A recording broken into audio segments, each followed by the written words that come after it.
राधे राधे। देखिए, तीन प्रकार के प्रस्थान होते हैं, प्रस्थानत्रयी जिसे कहा जाता है। श्रुति प्रस्थान, स्मृति प्रस्थान, न्याय प्रस्थान। इसमें से जो स्मृति प्रस्थान है वो भगवद गीता है। और आज ये अगहन महीने के शुक्ल पक्ष की एकादशी तिथि, जिसे मोक्षदा एकादशी कहते हैं, मोक्ष प्रदान करने वाली जो एकादशी तिथि है, आज ही के दिन उस पावन कुरुक्षेत्र के धरा में पांडव की सेना और कौरव की सेना के मध्य ये दिव्य ज्ञान, ये दिव्य अमृत भगवान श्री कृष्ण की वाणी से निस्सृत हुआ था। और अर्जुन ने इस दिव्य ज्ञान को प्राप्त किया था। देखिए, देखने को तो सब यही कहते हैं कि भगवान ने अर्जुन को ये ज्ञान दिया, लेकिन विचारणीय विषय ये है, अर्जुन कौन है? वो तो साक्षात नर नारायण के अवतार हैं, वो साक्षात महापुरुष हैं। उनको क्या ये ज्ञान नहीं है? लेकिन उन्होंने एक्टिंग किया, अज्ञानी जैसा एक्टिंग किया कि हम कुछ नहीं जानते हैं, अत्यंत मोह में हम जा चुके हैं, ये हमारे परिवार वाले हैं, इनका वध हम कैसे करें, ये हमसे नहीं होगा। अर्थात अज्ञानी की तरह एक्टिंग किया अर्जुन ने। इसलिए आप यही समझिए कि भगवान वो ज्ञान अर्जुन के माध्यम से हम और आप सभी को बता रहे हैं। क्योंकि महापुरुषों के क्षेत्र में, भगवान के क्षेत्र में यही होता है कि एक अज्ञानी बन जाते हैं और एक उनको उपदेश देते हैं, और वो उपदेश मनुष्य के कल्याण के लिए ही होता है। तो अत्यंत ही पावन उत्सव। दर्शन तो देखिए बहुत हैं, दार्शनिक भी बहुत हुए हैं इस संसार में, लेकिन सर्वश्रेष्ठ दर्शन अगर कुछ है, सर्वश्रेष्ठ सिद्धांत अगर कुछ है, जो ज्ञान का सागर है, वो भगवद गीता ही है, जिसमें 18 अध्याय हैं, 700 श्लोक हैं, और ये भगवान की वाणी है। आज ही के दिन अर्थात अगहन महीने के मार्गशीर्ष महीने के शुक्ल पक्ष की एकादशी तिथि को भगवान ने ये दिव्य ज्ञान प्रदान किया था। और देखिए कैसा संयोग है कि मोक्षदा एकादशी भी है आज, और उसी दिन गीता जयंती मनाया जाता है। और गीता में भगवान आखिर में क्या कह रहे हैं?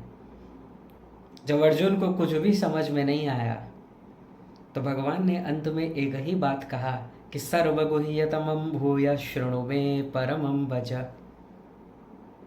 कि देखो अर्जुन, अब हम तुमको आखिरी संदेश देना चाहेंगे, आखिरी बात बताना चाहेंगे, और ये बात कोई सामान्य नहीं है। ये सर्वगुह्यतमं, एक होता है गुह्य, एक होता है गुह्यतर, एक होता है गुह्यतम, और फिर लगा दिया सर्वगुह्यतमं भूय शृणु मे परमं वच। जो सिद्धांत में भी सर्वश्रेष्ठ है, जो प्राइवेट में भी प्राइवेट में भी प्राइवेट में भी प्राइवेट है,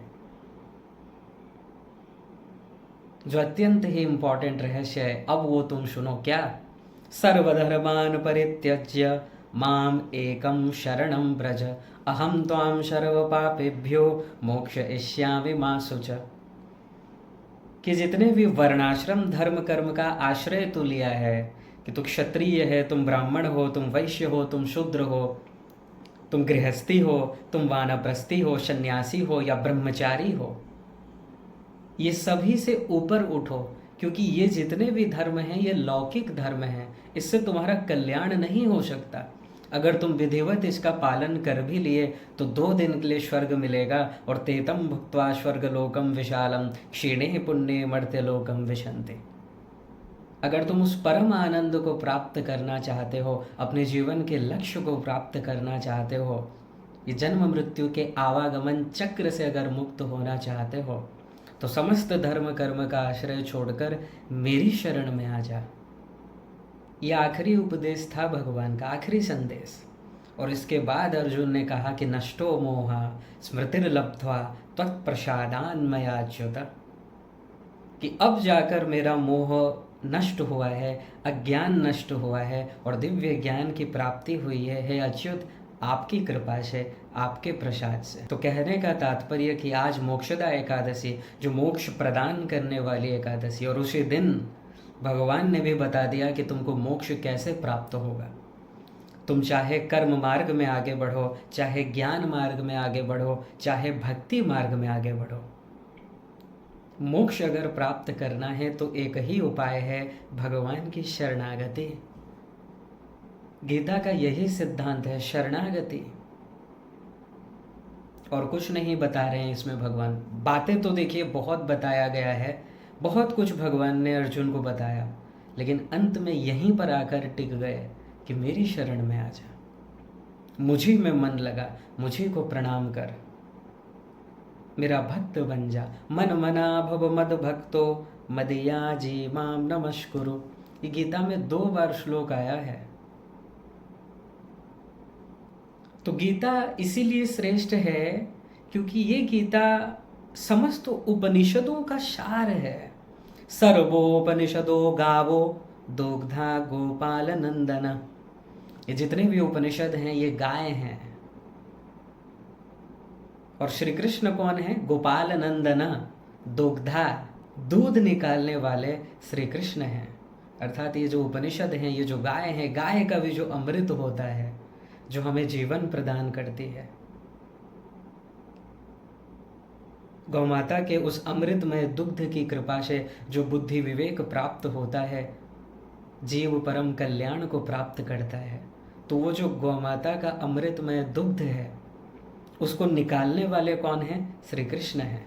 सर्वोपनिषदो गावो दुग्धा गोपाल नंदन पार्थो वत्स सुधर भोक्ता दुग्धम गीतामृतम महत। और पार्थ अर्थात अर्जुन, जो विवेकी हैं, जो बुद्धिमान पुरुष हैं, वो इस दूध का पान कर रहे हैं, भगवान उनको पवा रहे हैं।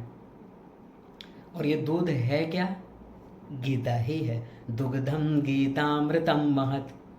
तो समस्त उपनिषद गाय हैं।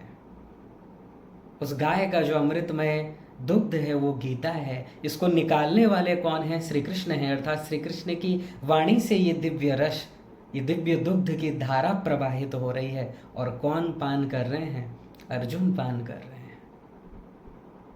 और हम और आपका अत्यंत सौभाग्य है कि भगवान की कृपा से, संतों की कृपा से, वेद व्यास जी की कृपा से आज ये सभी ज्ञान घर घर तक प्राप्त हो चुका है। लोग गीता पढ़ते हैं, गीता रट लेते हैं, लेकिन विचारणीय विषय तो ये है उस गीता को पढ़कर अर्जुन कितने बन गए। गीता को रट लेना या गीता को पढ़कर एकदम उसके श्लोक को याद कर लेना, ये कोई श्रेष्ठता नहीं है। इससे तो अभिमान बढ़ता है, अहंकार बढ़ता है। गीता का अंतिम पर्पस क्या है? जो अर्जुन ने कहा कि नष्टो मोह स्मृतिर्लब्धा तत्प्रसादान मयाच्युत, कि प्रभु मेरा मोह नष्ट हो गया, मुझे दिव्य ज्ञान की प्राप्ति हो गई, और अभी आप जो कहेंगे मैं वही करूँगा। करिष्य वचनम तव। ये है गीता पढ़ने का फल, गीता को समझने का फल।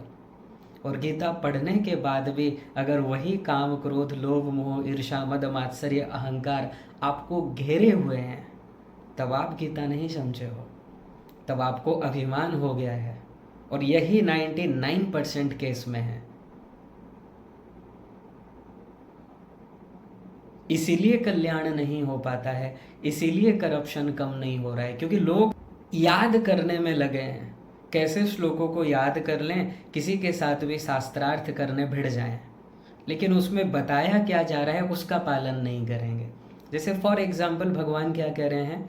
अनन्य चेता सततम यो माम स्मरति नित्यश। अनन्य चेता सततम यो माम स्मरति नित्यश तस्याहम सुलभः पार्थ नित्ययुक्तस्य योगिन। अब कोई जीव इसको पढ़ रहा है, पढ़ के याद भी कर लिया और बोल रहा है बस, लेकिन भगवान वहाँ पर जो कह रहे हैं उसको मान नहीं रहा है। अब बोलने से क्या लाभ है बताइए? आप वाणी से अगर कुछ रटेंगे या बोलने लगेंगे, उससे कोई लाभ तो नहीं है। ठीक है, पब्लिक आपके ज्ञान से हो सकता है खुश हो जाएं, आपको माला चढ़ाएं, पैसा भी भरपूर आपको मिल जाए, लेकिन भगवान जो कह रहे हैं उसको आपने कितना स्वीकार किया, ये इम्पोर्टेंट विषय है। क्योंकि कल्याण तो तभी होगा जब आप उसको स्वीकार करेंगे। दैवी हेषा गुणमयी मम माया दुरत्यया, दैवी हेषा गुणमयी मम माया दुरत्यया, मामएव ये प्रपद्यन्ते मायामेतां तरन्ति ते। यहाँ पर भगवान कह रहे हैं कि ये जो माया है ये दुरत्यया है, बहुत ही शक्तिशाली है और मेरी माया है। अगर तुम इससे पार करना चाहते हो तो मेरी शरण में आ जाओ। अब लोग इसको पढ़ रहे हैं, रट भी ले रहे हैं और बोलते जा रहे हैं दिन में 50 बार, लेकिन मान नहीं रहे हैं। ऐसे में कल्याण नहीं होने वाला। इसलिए गीता में भगवान जो बता रहे हैं उसको मान लो, मानोगे तो कल्याण होगा। नहीं मानकर बस पढ़ के रट के याद कर लेना, वो अभिमान को बढ़ाएगा, और अभिमान हुआ तो पतन के लिए तैयार रहना। ठीक है जी। तो गीता को हम इसीलिए मानते हैं, केवल इसीलिए नहीं मानते हैं कि भगवान ने कह दिया। भगवान का तो अवतार बुद्ध अवतार भी था, उन्होंने क्या कहा कि वेद को ही मत मानो, लेकिन हमने उनकी बात को नहीं माना क्योंकि वो वेद के खिलाफ बोल गए। भगवान को प्रणाम है, नमस्कार है, लेकिन अगर वो वेद के खिलाफ बोलेंगे तो हमको उनका सिद्धांत स्वीकार्य नहीं है। गीता को हम इसीलिए मानते हैं क्योंकि ये उपनिषदों का सार है, समस्त उपनिषद का सार है गीता। ये ऐसा ज्ञान है कि जितने भी फिलोसोफर हुए हैं पाश्चात्य देश के, सभी ने प्रशंसा की है, भूरी भूरी प्रशंसा की है। क्योंकि जीवन में आपको राह दिखाने वाला अगर कोई है, गीता है। गीता में ही बताया गया है कि आपका स्वरूप क्या है। क्योंकि व्यक्ति दुखी इसीलिए है, वो अपने को ये शरीर मान रहे हैं, हाड़ मांस का शरीर, लेकिन वास्तविकता तो कुछ और ही है। शरीर और शरीरी में अंतर है, शरीर और जीवात्मा में जो अंतर है उसी को समझाया गया है। इसलिए अगर किसी को गीता का वास्तविक ज्ञान हो जाए, वो संसार में आसक्त तो हो ही नहीं सकता। वो संसार में कर्तव्यों का पालन करेगा, लेकिन अनासक्त होकर पालन करेगा, जो भगवान ने कह दिया गीता में, तस्मात् सर्वेषु कालेषु मामनुस्मर युध्य च, कि तू निरंतर मेरा स्मरण कर और अपना कर्तव्य का पालन कर। तो इससे क्या होगा, तू जो कर्म करेगा उसका बंधन नहीं होगा, तो पाप पुण्य से परे हो जाएगा, क्योंकि तेरा मन मुझ में है। भगवान शरीर के कर्म को नहीं देखते हैं, मन के वर्क को देखते हैं। आपका मन क्या कर रहा है, मन क्या सोच रहा है। भगवान ने अर्जुन को कहा तो युद्ध कर, लेकिन निरंतर मुझ में मन लगाए रहे, तो तुझे इस युद्ध का कोई भी प्रभाव नहीं होगा। और इसी बात को समझना है। संसार में गृहस्थ धर्म में अपना जो कर्तव्य है उसका पालन कीजिए, लेकिन आसक्ति रहित होकर कीजिए, क्योंकि आसक्ति अगर होगा तो दुख मिलना तय है। जिस भी विषय के प्रति आपको आसक्ति होगी, जिस वस्तु के प्रति आसक्ति होगी, जिस व्यक्ति के प्रति आसक्ति होगी, वो बिछड़ जाने से उतना ही आपको दुख होगा। इसलिए अनासक्त भाव से अपने कर्तव्य का पालन कीजिए। गीता में भगवान यही बता रहे हैं कि प्रत्येक जीव का संबंध केवल मुझसे ही है। गतर भरता प्रभु साक्षी निवास शरणम सुहृद। जीव के सखा भी श्री कृष्ण है, माता पिता भी श्री कृष्ण है, भाई भी श्री कृष्ण है, बंधु भी श्री कृष्ण है। प्रत्येक संबंध आपका श्री कृष्ण से है। इसी बात को जिस दिन आप मान लेंगे, उसी दिन आप समझिए कि आप गीता के ज्ञानी हो गए, आप गीता को समझ लिए। जब तक आप इस बात को 100% नहीं मानते हैं, तब तक आप गीता को नहीं समझे हैं, और ना ही आप अर्जुन बन सकते हैं। अर्जुन तो वो है जो निरंतर श्री कृष्ण का ध्यान करते हैं। अर्जुन तो वो है जिन्होंने अंत में यही कह दिया कि प्रभु अब आप जो बोलोगे हम वही करेंगे। मेरा प्रत्येक संशय दूर हो गया है, मैं समझ चुका हूँ कि केवल आप ही मेरे हैं, बस आप आज्ञा कीजिए, जो कहेंगे हम वही करेंगे। बस इस तरह का जब आपको दृढ़ विश्वास हो जाएगा भगवान के ऊपर, उसी दिन आपका कल्याण है। बोलिए कृष्ण कन्हैया लाल की जय। श्री अर्जुन जी महाराज की जय। जय जय श्री राधे।